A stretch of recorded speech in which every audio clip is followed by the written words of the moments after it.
Here we are, fellas, the last video covering LEGO Batman the video game. It's a little bittersweet, but I'm excited to move on to other games to cover. This is the last of the 3 different types of vehicles.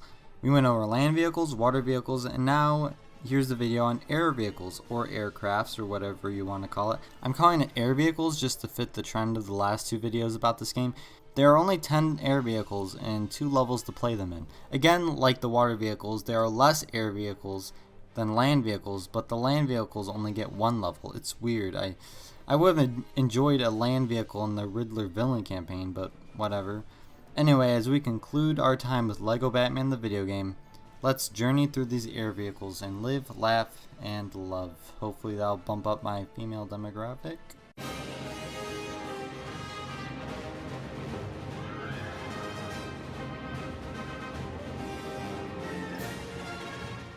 You know, I was kind of surprised to see Bruce Wayne get a little love in the air vehicle levels, but by love I mean like stepfather love, or like abusive grandparents on National Grandparents Day kind of love.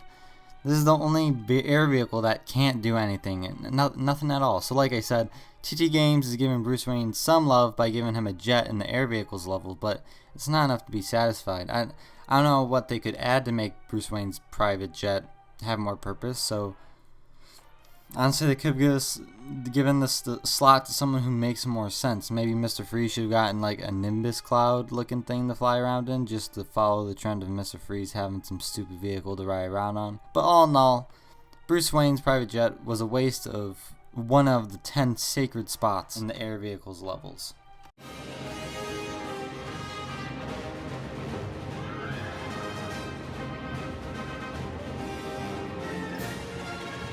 This is another air vehicle where I do not know how in the Sam heck it got a spot on the list, but if TT Games limit the air vehicles to only 10, those 10 slots should be sacred, and only the most important air vehicles should be considered. What do we get? A harbor helicopter. Anyway, what can this guy do? Well, first he can tow bombs. This is an ability exclusive to helicopters, of which there are quite a few. Another ability exclusive to the helicopters is going through toxic clouds. I don't entirely get the logic of only helicopters being able to pass through these toxic clouds. Maybe the rotors are blowing it away, like all the toxic cloud air away. I don't know. All the planes, such as Bruce Wayne's private jet, just die in the toxic clouds. It's weird. The only thing holding the harbor helicopter back is that it can't attack at all. Attacking is essential in LEGO games, and if it can't do that, then it's a problem.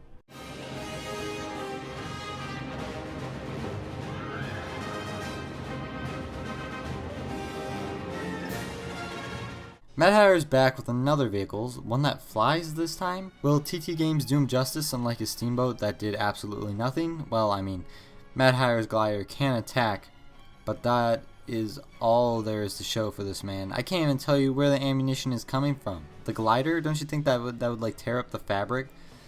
Oh, look at me acting like I know the first thing about firearms. Really, I'm just stalling. There's nothing left about the Mad Hatter's glider to talk about other than it goes bang bang.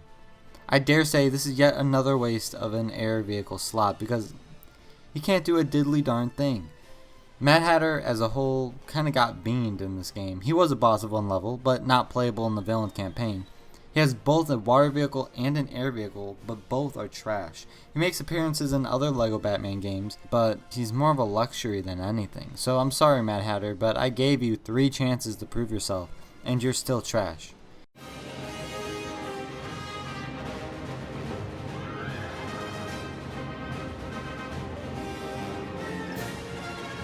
You know, it's pretty surprising. In the land vehicle and water vehicle levels, it turns out that the vehicles you play in story mode were very near the top of the list.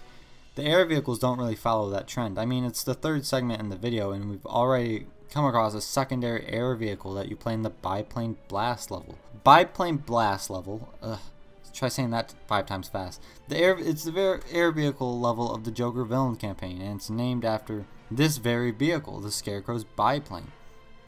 There's one ability the Scarecrow's biplane has that should be noted. Well, it can attack, of course, but also there are 3 green missile-like weapons that you can find only in the biplane blast level. Only villain planes can gather these missiles and fire them at targets. It's a very specific ability only seen with the Scarecrow's biplane, and one other air vehicle, but it's very important in completing the biplane blast level. In fact, it's required.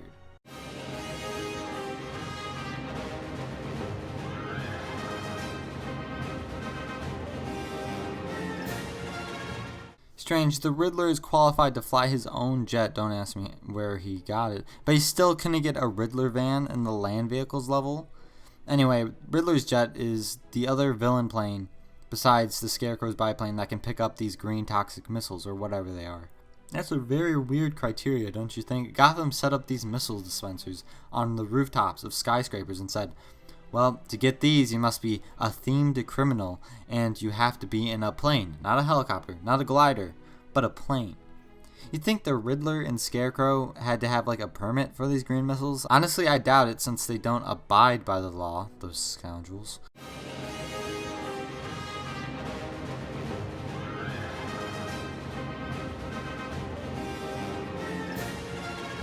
Isn't this a surprise, huh? The Batmobile was number 1 land vehicle, Batboat was number 2 water vehicle, and the Batwing is number 5 air vehicle? That's just the halfway point on the list. What's up? Well, don't get me wrong, the Batwing isn't actually that bad. In fact, it's pretty useful. It's just that all the air vehicles ahead of this one are more useful. Let's get into what this baby can do. Well, you know those green bomb things the Scarecrow's biplane and the Riddler's jet can interact with? Well, the Batwing can't interact with those, but it does have its own clean bomb-looking thingy that it can grab and use. You only see these in the hero air vehicle level, not at all in the villain air vehicle level. So that's why Batwing is kind of low, because the bombs they can interact with are only seen in one level.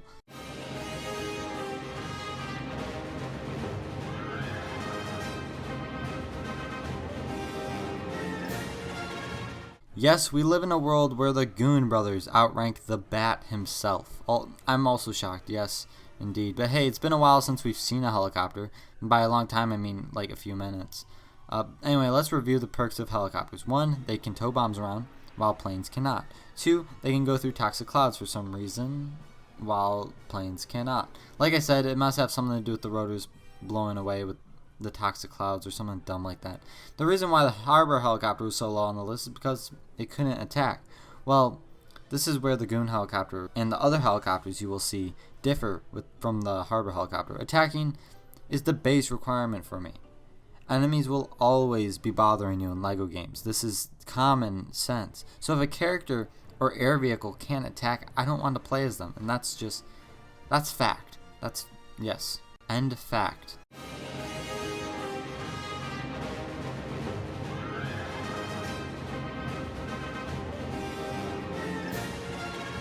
Again, a police vehicle being this high on the list goes against the norm for sure. But hey, helicopters are, in my opinion, the best type of aircraft of the air vehicles. Best out of like 2, but still the best, nonetheless, technically.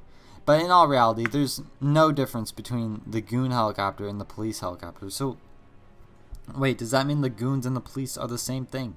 The Goon brothers have infiltrated the police force? It would make a lot of sense. Like why all the police officers in the game look the exact same, much like how the Goons all look the exact same. I suppose the Goons would just have to shave and take off their shades and to have that like neutral face that the police have. I know I'm just speculating about Gotham's corrupt police force in the LEGO DC universe rather than talking about the police helicopter itself, but I've said all there is to say, and I need to stretch for time.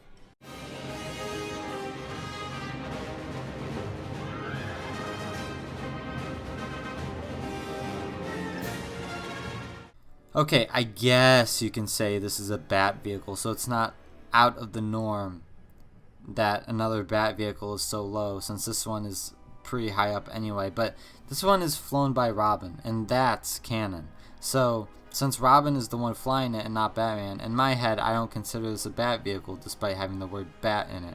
Anyway, it's a helicopter, so its abilities are all you expect. It can attack, it can tow bombs, it can pass through toxic clouds. The thing that sets this apart from the other helicopters is the same for the number 1 vehicle as well. The attack just seems more powerful. I mean, it's probably not, but it's more satisfying taking out enemies compared to other helicopters we've seen. Also, I'm not sure if the Batcopter can interact with the Bat symbol, the stuff. I'm sorry, I can't know everything, even if it is my job. honestly, I'm just too lazy to find out. It's one level where you see this crap. It's just like, whatever. It doesn't make much of a difference.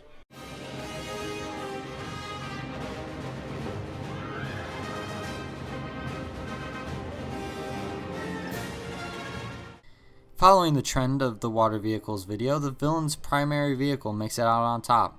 If only the Riddler had a land vehicle level, maybe he would have made the #1 spot in the land vehicle video as well. Probably not, but I guess we'll never know.